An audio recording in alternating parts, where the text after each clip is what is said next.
Voilà.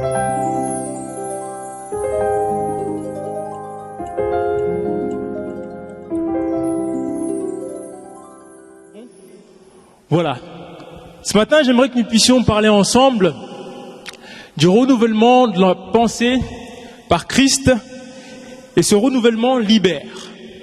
Je vais parler de cela ce matin parce que il arrive parfois dans nos vies, à cause peut-être de l'éducation, à cause peut-être d'un enseignement, on puisse recevoir des choses dans nos pensées qui sont comme là inculquées, et qui demeurent là et qui nous enferment et nous emprisonnent dans quelque chose parfois. Et j'aimerais ce matin qu'on puisse un petit peu voir cela, afin que nous puissions être libérés de quelque chose peut-être qui peut nous emprisonner et qui peut nous empêcher d'aller de l'avant, grandir avec Dieu et aller plus loin avec Dieu. Et j'aimerais que nous puissions parler de cela ce matin.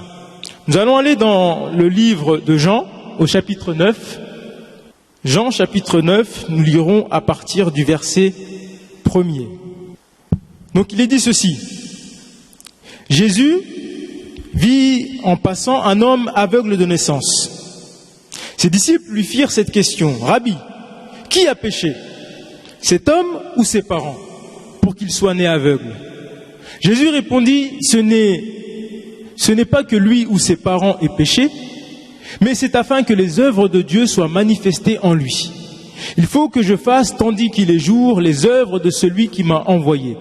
La nuit vient où personne ne peut travailler. Pendant que je suis dans le monde, je suis la lumière du monde. Dans ce passage que nous venons de lire, nous voyons les disciples qui sont là et qui s'approchent de Jésus et qui lui posent cette question. Mais, Rabbi, qui a péché? Est-ce que c'est cet homme qui a péché? Ou ce sont ses parents qui ont péché? Voyez la question des disciples. Ils ne se sont pas approchés de Jésus en disant, mais pourquoi cet homme est-il aveugle? Pourquoi cet homme est-il né aveugle? Pourquoi cet homme est-il dans cette condition-là? Pourquoi il demeure dans cette condition-là? Mais qu'est-ce qui s'est passé? Non! Les disciples disent, qui a péché? Tout de suite, ils affirment. Il est dans cet état-là parce que quelqu'un autour de lui ou lui-même a péché. C'est incroyable quand même. Donc pour eux, une infirmité grave, une maladie grave, était forcément liée au péché. Cela peut arriver, que les conséquences du péché mènent à quelque chose de grave. Mais ça n'est pas toujours le cas. Et là, les disciples disent que oui, pour eux, il a péché. Et il est dans cet état-là. Soit lui ou ses parents. Donc, j'ai poussé un petit peu la réflexion et je me suis dit, mais si cet homme est né aveugle, quand a-t-il péché? Non mais c'est vrai. S'il est né aveugle, il est sorti du sein maternel en étant aveugle. C'est dans le sein maternel qu'il a péché? Ah, on peut se poser la question, c'est vrai. Et ses parents. Donc ses parents ont péché et ainsi la malédiction s'est répandue sur ce petit enfant qui est né à cause de la faute des péchés des parents. C'est quand même incroyable quand on lit cela. On peut s'imaginer, mais on peut dire, mais quand même, Dieu serait-il si injuste que ça? Hein? Dieu serait-il dur pour envoyer la maladie et l'infirmité à cause du péché des parents?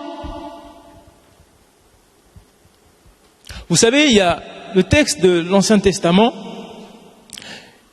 qui dit que les péchés des parents se répandent jusqu'à la 3e ou 4e génération. L'Ancien Testament. Et qu'en est-il de la bénédiction? La bénédiction nous dit qu'elle va jusqu'à la 1000e génération. Est-ce qu'ils s'appuient sur ce petit passage pour appuyer leur thèse vis-à-vis de cela? Au lieu de s'attacher plus à la bénédiction qui va jusqu'à la 1000e génération. Voyez-vous, je veux attirer notre attention sur le fait que parfois il y a des croyances qui sont erronées.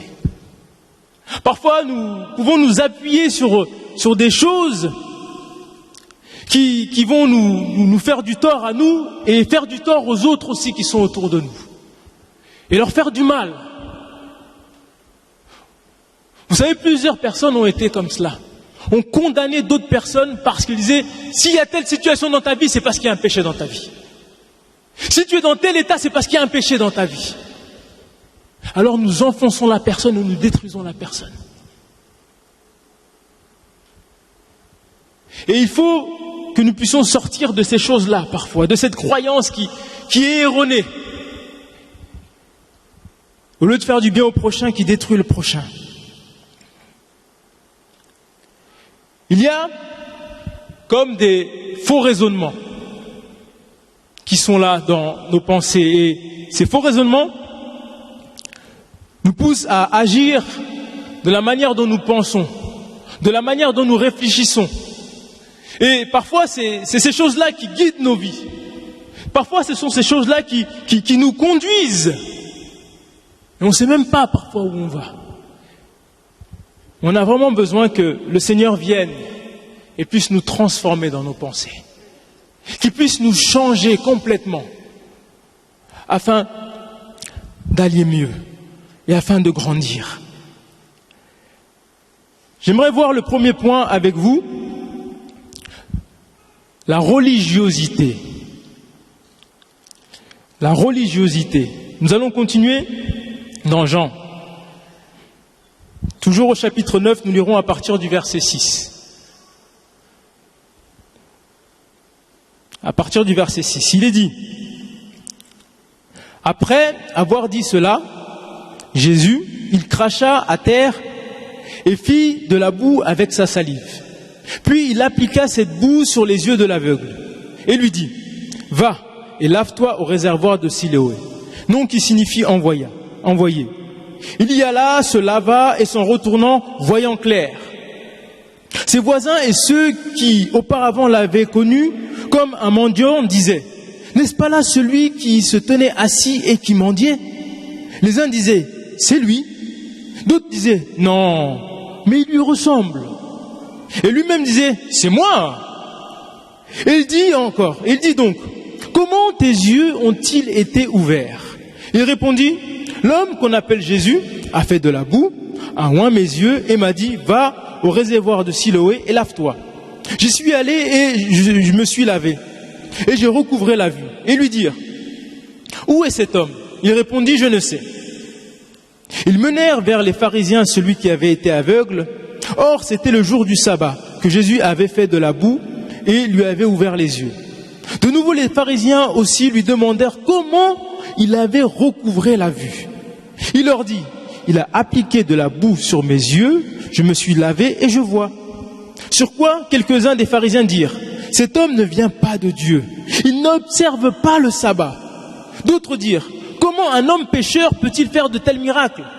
Il y eut parmi eux des divisions. Ils dirent encore à l'aveugle: toi, de qui dis-tu de lui, sur qui il t'a ouvert les yeux? Il répondit: c'est un prophète. Les Juifs ne crurent point qu'il eût été aveugle et qu'il eût recouvré la vue jusqu'à ce qu'ils eussent faire venir ses parents. Et ils les interrogèrent disant: est-ce là votre fils que vous dites être né aveugle? Comment donc voit-il maintenant? Ses parents répondirent: nous savons que c'est notre fils et qu'il est né aveugle. Mais comment il voit maintenant ou qui lui a ouvert les yeux, c'est ce que nous ne savons pas. Interrogez-le, lui-même, il a de l'âge, il parlera de ce qui le concerne. Ses parents dirent cela parce qu'ils craignaient les Juifs, car les Juifs étaient déjà convenus que si quelqu'un reconnaissait Jésus pour le Christ, il serait exclu de la synagogue. C'est pourquoi ses parents dirent: il a l'âge, interrogez-le lui-même.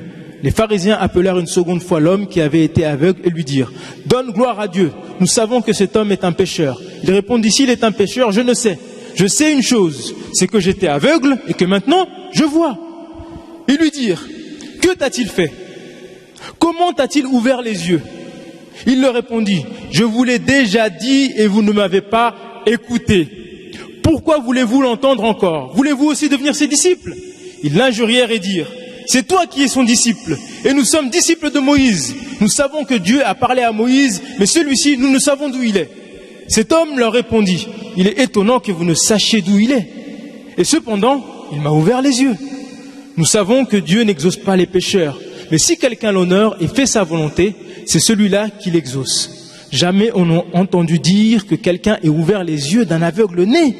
Si cet homme ne venait pas de Dieu, il ne pourrait rien faire. Ils lui répondirent, tu es né tout entier dans le péché et tu nous enseignes. Et ils le chassèrent. Le texte était long, mais il fallait qu'on comprenne un petit peu tout ce qui s'est passé. Vous avez lu comme moi tout ce qu'il s'est passé. Donc, cet homme est là, il a été guéri, Jésus l'a guéri et il voit à nouveau. Ses voisins, les gens qui le connaissent, lui disent, mais c'est toi qui étais aveugle auparavant? Lui il dit, c'est moi, mais certaines personnes doutent. Ils disent, non, c'est pas possible, c'est pas lui. Maintenant il recouvre la vue, c'est pas possible. Mais non, on va tirer cette chose au clair. On va tirer cette chose au clair et il l'amène devant les pharisiens. Voyez-vous, quand je lis ce texte, je vois de la confrontation. Les personnes, au lieu de se réjouir de l'état de cet homme, sont en train d'enquêter, chercher à comprendre, savoir mais pourquoi et comment cela te fait-il que tu as été guéri? Toi qui es né aveugle, c'est pas possible. Ils enquêtent et ils cherchent à comprendre et à savoir ce qui s'est passé. Non pas pour donner gloire à Dieu, mais pour accuser. C'était ça le but. Pour accuser. Et la religiosité est là. Elle accuse. La religiosité, elle est sévère, elle est dure. Et ils essayent, les pharisiens, d'appliquer ce qui est écrit à la lettre. En mettant de côté la grâce. Ils condamnent ainsi les gens. Ils condamnent ainsi toutes les personnes que Jésus bénit. Non seulement ils se font du mal à eux-mêmes, mais en plus ils font du mal à autrui. Jésus dira d'eux que ce sont des aveugles qui conduisent d'autres aveugles. À cause de la religion, à cause de la religiosité, les gens n'avancent pas. Les gens ne vont pas plus loin. Ils s'arrêtent à la lettre. Ils s'arrêtent à ce qui est écrit. Mais Jésus veut les emmener plus loin. Jésus veut leur faire montrer à quel point lui, il est là, non pas pour condamner ou pour détruire, mais Jésus est là pour bénir, pour guérir, pour délivrer. Mais ils sont là comme un voile qui est là devant leurs yeux et qui les empêche de voir la gloire de Dieu. Voyez l'opposition qui est là. Voyez la manifestation de leur méchanceté qui est là. Et qui fait en sorte de dire à Jésus qu'il ne vient pas de Dieu. Non, cet homme, non, c'est pas possible. C'est pas possible qu'il vienne de Dieu. À un moment donné, ils disent que Jésus, oui, tu chasses les démons par le démon lui-même. Tu fais les miracles non pas par Dieu, mais tu fais les miracles par les démons. Parce qu'ils ne voulaient pas reconnaître la seigneurie de Jésus-Christ. Ils ne voulaient pas reconnaître que Jésus était celui qui a été envoyé. Mes frères et sœurs, ne soyons pas religieux. Ne soyons pas de ceux qui prennent la lettre et qui condamnent les autres. Mais soyons de ceux et celles qui se réjouissent du bienfait que Jésus accomplit dans une vie. Du bienfait que Jésus fait dans une vie. Mon frère, je me réjouis parce que Jésus t'a guéri. Ma sœur, je suis dans la joie parce que Jésus t'a relevé dans ton cas. C'est l'attitude que Jésus nous appelle à avoir. Afin que les faux raisonnements de la religiosité puissent tomber, ces barrières-là puissent tomber. Et que l'Esprit de Dieu nous vivifie et nous rende encore plus grands devant Dieu, plus forts devant Dieu. Quand nous lisons ce passage, il aurait fallu que cet homme demeure aveugle et qu'il reste dans ses problèmes. Les pharisiens là auraient été contents. qu'il reste dans ses problèmes. Deuxième point que j'aimerais voir avec vous, la sagesse humaine. Verset 34 de ce même chapitre, il est dit, ils lui répondirent, tu es né tout entier dans le péché et tu nous enseignes. Ils disent cela à la personne que Jésus a guérie. Toi, tu es né tout entier dans le péché et toi, tu oses nous enseigner. En gros, les pharisiens étaient au-dessus de tout le monde. Nous sommes l'élite. Nous sommes les gens qui conduisent le peuple. Nous sommes les personnes qui sont là et qui disent au peuple ce qu'ils doivent faire. Parce que nous connaissons la loi. Nous connaissons les Écritures. Vous, alors qu'est-ce que, toi qui n'as même pas lu parce que tu étais aveugle, qu'est-ce que tu vas m'enseigner? Qu'est-ce que tu vas m'enseigner? Tu es né tout entier dans les péchés. Et lui, il n'est pas né dans le péché? Il est plus grand et plus fort que les autres. La parole de Dieu nous dit, nous sommes tous pécheurs. Il n'y a pas un juste, pas même un seul. Quelque classe sociale que tu sois, quelque hauteur dans ce monde que tu es un pécheur. Mais aussi, si tu reçois la grâce de Dieu, tu es un pécheur, mais qui est sauvé par la grâce que Dieu t'a accordée par Jésus-Christ. C'est ça qui est formidable de la part de Dieu. Mais si tu es aveugle, tu ne vas pas voir ton péché. Tu ne vas pas voir ta condition. Tu ne vas pas voir ton état. Vous savez, j'ai rencontré certaines personnes et je leur dis, mais des gens qui ne connaissent pas Dieu, mais tu sais que tu es né pécheur. Qui est pécheur? Moi. Mais moi je fais du bien autour de moi. Mais moi j'aide les autres. Mais moi je suis bien, je ne fais pas du mal à autrui. Mais tu es quand même un pécheur. Le pécheur, ce n'est pas celui qui fait des actes mauvais, etc. C'est un état. Nous sommes nés dans cet état que nous avons hérité d'Adam et Ève. Et nous avançons. Mais grâce soit rendue à Dieu qui nous délivre de cet état, qui nous rend libres du péché et qui nous fait marcher en nouveauté de vie. Oui, tu es un pécheur mais sauvé par grâce. Et la sagesse humaine, elle est là et elle empêche les gens de voir la divinité de Dieu. Voyez Salomon, qui était un homme très sage, lui-même a dit que tout est vanité des vanités. Tout est vanité et poursuite du vent. Pourtant, lui, quand nous lisons l'Ecclésiaste, quand nous lisons toute la sagesse que Dieu lui avait donnée, nous disons, ah oui, c'était un homme sage, mais il dira que tout est vanité et poursuite du vent. Parce que la sagesse des hommes ne peut pas accomplir la volonté de Dieu. Il y a aussi certaines choses, un autre point, qui sont là dans nos faux raisonnements, certaines pratiques culturelles et coutumes. Vous savez, j'ai rencontré quelqu'un un jour, une personne dont on parlait du Seigneur, et il y a eu tout un tas de problèmes dans sa vie, tout un tas de soucis.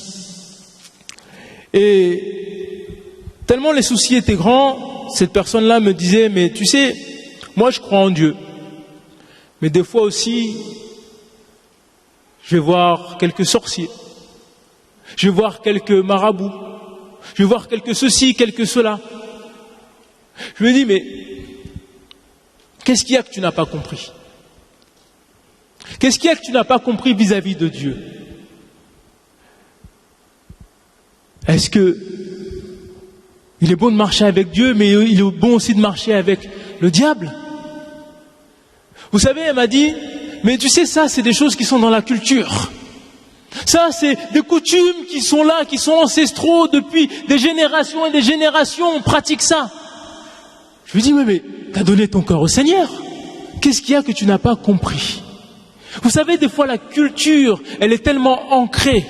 Les coutumes sont tellement là que parfois nous sommes comme, nous avançons dans des faux raisonnements. Au lieu de marcher véritablement dans la parole de Dieu, de ce que Dieu nous enseigne, de ce que Dieu nous dit. Tu es libre. Tu n'es pas obligé d'aller voir encore toutes ces choses. Tu n'es pas obligé encore d'aller voir tous ces marabouts, toutes ces choses. Jésus t'en délivre. Jésus te libère de ces choses-là. Elle me dit, mais tu sais, les problèmes sont tellement grands. Manque de confiance en Dieu. Manque de confiance en Dieu. Et il ne faut pas que la culture ou toutes ces rites ou toutes ces choses puissent prévaloir face à ce que Dieu veut, face à la parole de Dieu. Regardez la femme samaritaine. La femme samaritaine dans Jean 4. Jean chapitre 4, à partir du verset 12. Je ne vais pas vous relater l'histoire, vous la connaissez. Cette femme samaritaine était là au puits et Jésus était avec elle. Et il y a tout un discours qui se crée, toute une communication qui s'est créée entre Jésus et elle. Et elle est en train de discuter avec Jésus. Et elle dit à Jésus, mais les Samaritains n'ont pas de relation avec les Juifs. Mais pourquoi toi tu es ici avec moi et pourquoi tu me parles? Et Jésus, au verset 12, lui dit, nous allons commencer à partir du verset 10, si tu connaissais le don de Dieu et qui est celui qui te dit donne-moi à boire, tu lui aurais toi-même demandé à boire et il t'aurait donné de l'eau vive. Seigneur, lui dit la femme, tu n'as rien pour puiser et le puits est profond. D'où aurais-tu donc cette eau vive? Es-tu plus grand que notre père Jacob qui nous a donné ce puits et qui en a bu lui-même ainsi que ses fils et son troupeau? Nous continuons au verset 19. Seigneur, lui dit la femme, je vois que tu es prophète. Nos pères ont adoré sur cette montagne. Et vous dites, vous, que le lieu où il faut adorer est à Jérusalem? Femme, lui dit Jésus, crois-moi, l'heure vient où ce ne sera ni sur cette montagne ni à Jérusalem que vous adorez le Père. Vous adorez ce que vous ne connaissez pas et nous adorons ce que nous connaissons. Car le salut vient des Juifs. Mais l'heure vient, et elle est déjà venue où les vrais adorateurs adoreront le Père en esprit et en vérité, car ce sont là les adorateurs que le Père demande. Dieu est esprit et il faut que ceux qui l'adorent en esprit et en vérité. La femme samaritaine. Quand nous lisons ce passage, nous constatons que la femme samaritaine avait des notions. Elle connaissait Jacob. Elle dit, nos pères ont adoré sur cette montagne, en faisant référence à Abraham, à Isaac, à tous les patriarches de l'Ancien Testament. Donc elle avait des notions. Pourquoi elle avait des notions? Parce que les Samaritains étaient un peuple qui se sont mélangés. Étaient issus d'un peuple qui, lorsque le peuple d'Israël a été emmené captif, il y a un reste qui était là, mais ils ne savaient pas adorer le Dieu vivant et vrai. Alors des prêtres sont venus et leur ont enseigné comment adorer le Dieu vivant et vrai. Et en même temps, ils adoraient le Seigneur l'Éternel, et en même temps, ils faisaient leur pratique. Et en même temps, ils faisaient leur pratique et ils avançaient comme cela. Et c'était comme ça le peuple des Samaritains. Et Jésus leur dit, non, vous êtes dans le faux. À cause des faux raisonnements qui vous ont été inculqués depuis des générations, vous êtes dans le faux. Le salut vient des Juifs.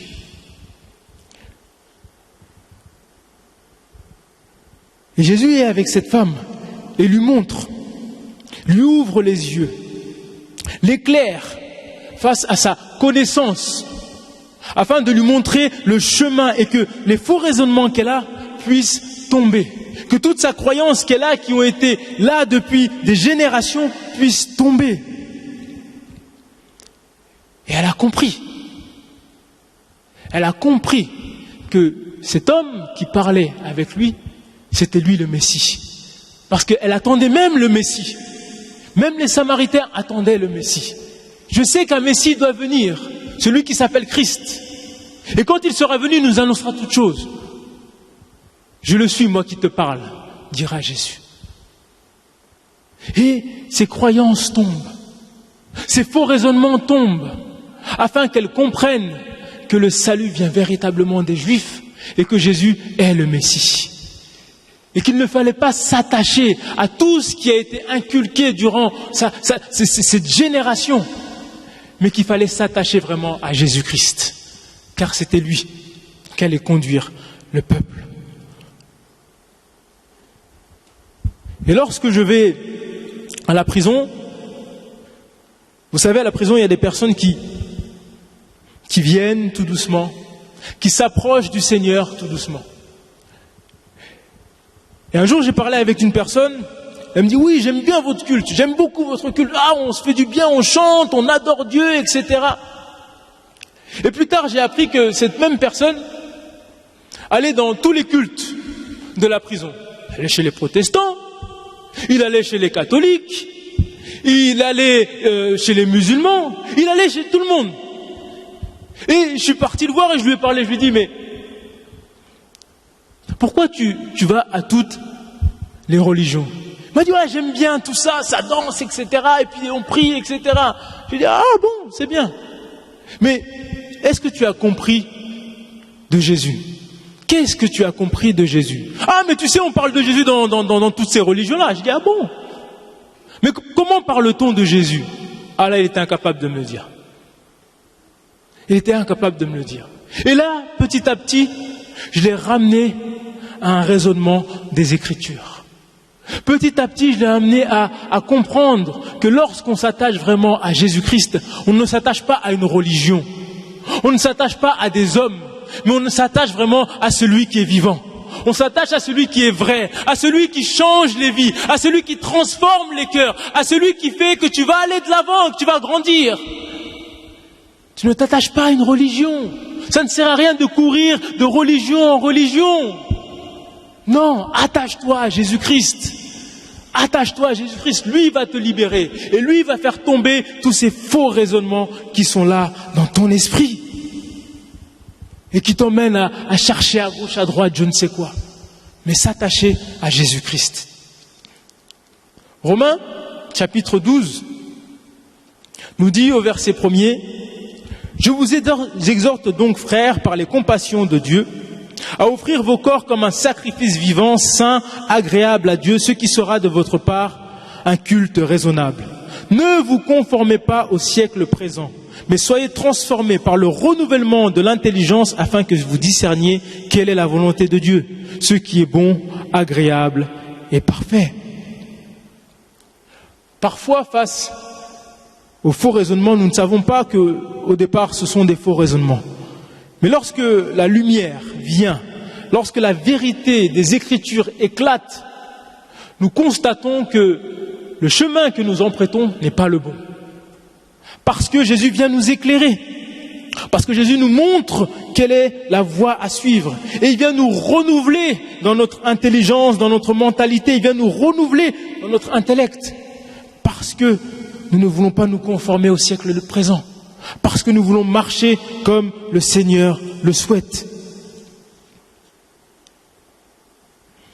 Nous venons tellement de milieux différents. Regardez l'église que nous formons. Il y a des gens qui viennent d'Afrique, il y a des gens qui viennent des Antilles, il y a des Européens, il y a des gens qui viennent d'Asie. Tout cela, nous formons le peuple de Dieu. Dieu a fait de son peuple des personnes de toute langue, de toute tribu, de toute race, de toute nation. Et il en a fait son peuple. Mais lorsque son peuple arrive, il y a son bagage qui est là. Moi je viens de telle tribu, on fait ça chez moi. Moi je viens de tel endroit, on fait ça chez moi. Moi ceci, on fait cela chez moi. Et on vient tous avec nos raisonnements, avec notre manière de fonctionner, avec notre manière de faire. Et Jésus nous dit non, ce qui doit régir votre vie, c'est ça. C'est la parole de Dieu. Ce n'est pas tout ce qu'on vous a inculqué. Ce n'est pas tout ce qu'on vous a dit. C'est pour cela que nous tous, nous sommes là et nous avançons ensemble sur le même chemin. Parce que nous comprenons qu'il n'y a que Jésus qui nous change. Il n'y a que Jésus qui nous libère. Il n'y a que Jésus qui nous montre ce qu'il convient de faire. C'est lui qui change notre mentalité, notre raisonnement. Et c'est comme ça qu'on arrive à s'entendre et à avancer dans la vie et à avancer avec Christ. Parce que nous n'arrivons pas en nous disant non, moi je sais, moi on m'a dit ci, moi on m'a dit ça. Non, moi j'ai besoin d'apprendre. Seigneur, apprends-moi. Seigneur, conduis-moi. Seigneur, je veux avancer avec toi. Et le Seigneur le fait. Le Seigneur le fait. Car les armes avec lesquelles nous combattons ne sont pas charnelles, mais elles sont puissantes par la vertu de Dieu pour renverser les forteresses. Nous renversons les raisonnements et toute hauteur qui s'élève contre la connaissance de Dieu, et nous emmenons toute pensée captive à l'obéissance de Christ.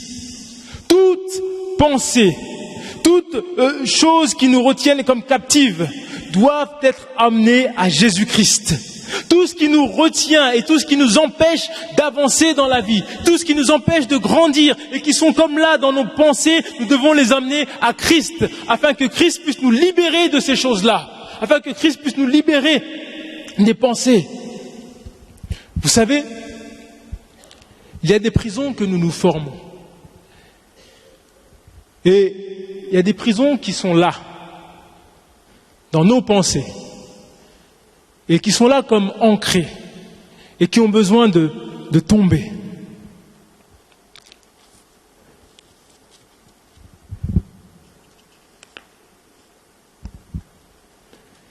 Et j'aimerais voir quelques-unes de ces prisons. La première prison que j'aimerais voir avec vous, c'est prisonnier d'une mentalité. Il y a toutes sortes de mentalités, bonnes et mauvaises. Et c'est bien d'avoir une mentalité. Nous qui sommes ici, nous avons la mentalité chrétienne. La mentalité qui nous aide et qui régit nos vies. Parce que en ayant cette mentalité chrétienne, il y a des choses que nous n'allons pas faire. Il y a des choses que nous n'allons pas dire. Il y a des endroits où nous n'allons pas aller. Parce que je sais que je suis chrétien, ça, je ne fais pas. Je sais que je suis chrétien, là, je ne vais pas. Je sais que je suis enfant de Dieu et que je suis renouvelé, alors ça, je ne dis pas. Ça, c'est une bonne mentalité. Et ça nous aide à avancer dans la vie. Mais il y a d'autres mentalités, parfois, qui nous freinent et qui sont là comme des prisons et qui nous empêchent d'avancer dans la vie. Vous savez, lorsque j'étais plus jeune, j'habitais en cité. Et en cité, il y a une mentalité. La mentalité de celui qui écrase l'autre. Si tu n'es pas plus fort, alors tu es considéré comme une victime. Et ça, c'est inscrit. Vous allez dans n'importe quelle cité, vous allez voir cette mentalité-là qui est là. Il faut détruire l'autre, il faut briser l'autre. Il y a des mentalités qui sont là et qui détruisent. Et c'est ce genre de personnes, vous leur dites, sors de ta cité. Va dans une autre vie. Va dans une vie nouvelle. Ils vont vous dire, non, je ne peux pas. Parce que sinon, je suis perdu. Il y a le phénomène de bande, il y a le phénomène de copains qui est là. Et si je vais ailleurs, c'est comme si je suis désemparé, c'est comme si je n'ai plus rien. Et ils sont là, malgré qu'ils avancent et qu'ils ne veulent pas faire parfois, ils sont obligés de rester parce qu'ils sont prisonniers. Là, dans leur esprit. Ils sont prisonniers de cette mentalité. Prisonniers de la culpabilité.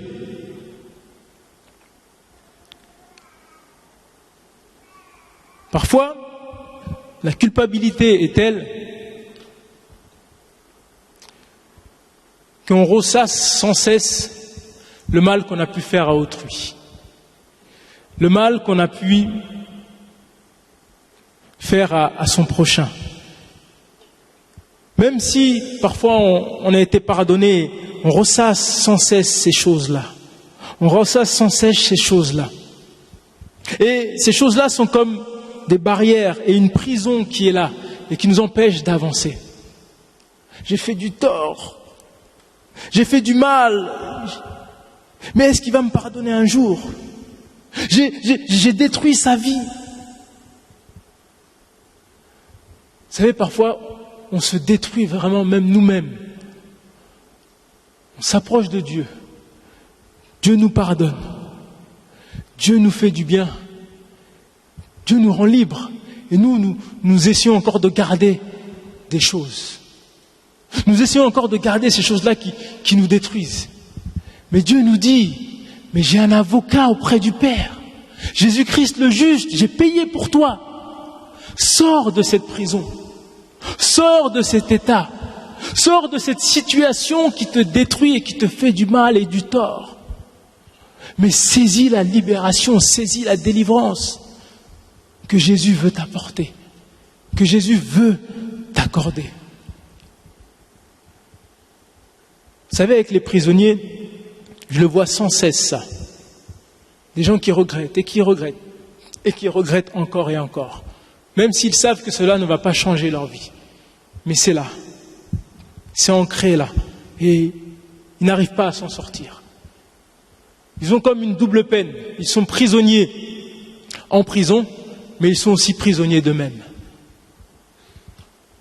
Et la grâce de Dieu, merci au Seigneur pour sa grâce parce qu'il intervient dans des vies. Je vois les changements, je vois les transformations au sein de la prison. Je vois les choses que le Seigneur fait. Encore hier, nous étions à la prison et je voyais les gens qui louaient, qui adoraient le Seigneur. Je me disais merci Seigneur pour tous ces détenus qui sont là. Hier, nous étions à peu près 35-40. Et ils étaient là, ils adoraient, ils chantaient même. Je suis sûr que les gardiens qui étaient là, ils entendaient. Tout le monde chantait. Et ils étaient là vraiment. Ils aiment bien le chant « Il n'y a personne comme Jésus ».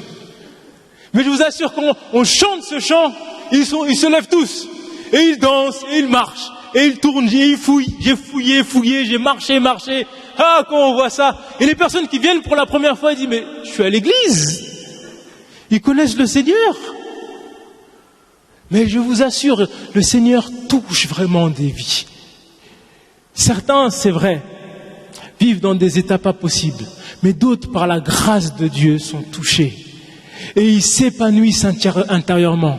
Et ils vivent des vies transformées. Des choses extraordinaires se passent dans leur vie. Dieu intervient parce qu'ils saisissent la grâce de Dieu. Ils saisissent la grâce de Dieu.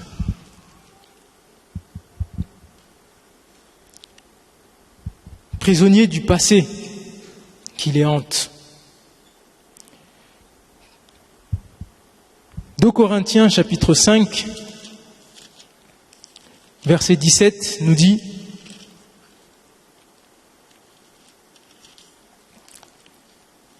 Si quelqu'un est en Christ, il est une nouvelle créature. Les choses anciennes sont passées, voici toutes choses sont devenues nouvelles. » Si quelqu'un est en Christ, il est une nouvelle créature. Il est une nouvelle création. Dieu l'a recréé à nouveau. Parfois, il y a le passé qui est là et qui nous hante et qui nous parle. Non, tu n'es pas digne d'être appelé enfant de Dieu. Non, tu n'es pas digne d'aller à l'église. Tu n'es pas digne de prier. Tu as vu ce que tu as fait. Tu as vu ce que tu as ceci et cela, etc. Et l'ennemi vient avec toutes sortes de pensées et essaie de nous détruire. Mais sache que tu es une nouvelle créature devant Dieu. Dieu t'a renouvelé. Dieu t'a changé et Dieu t'a transformé. Et tu peux marcher en nouveauté de vie avec le Seigneur. Alléluia! C'est la grâce de Dieu. Tu es une nouvelle création. Et ce matin, apprends à marcher en nouveauté de vie. Apprends à marcher avec le Seigneur. Ne regarde pas au passé. Ne regarde pas aux choses d'autrefois. Mais regarde vraiment à la grâce de Dieu. Regarde à ce que le Seigneur a fait dans ta vie. Et avance en se disant, oui Seigneur, tu as fait une belle chose pour ma vie. Et je veux m'accrocher à cette grâce que tu m'as donnée. Je veux m'accrocher à cette liberté que tu m'as donnée. Cette liberté de vivre ma vie, non pas comme moi je le souhaite, mais comme toi tu le veux. Je vais terminer et conclure par ce passage de Jean au chapitre 8, verset 31.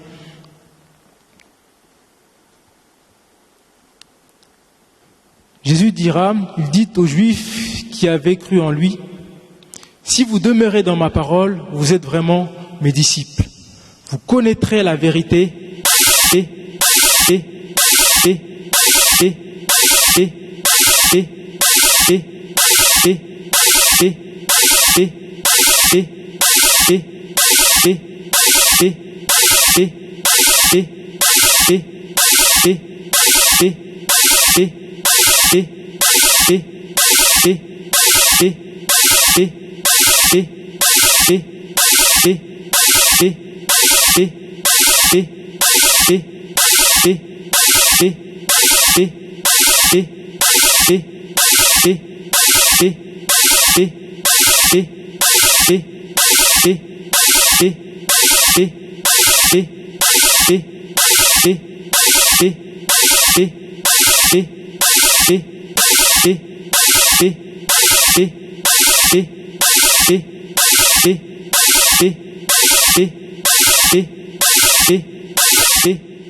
Et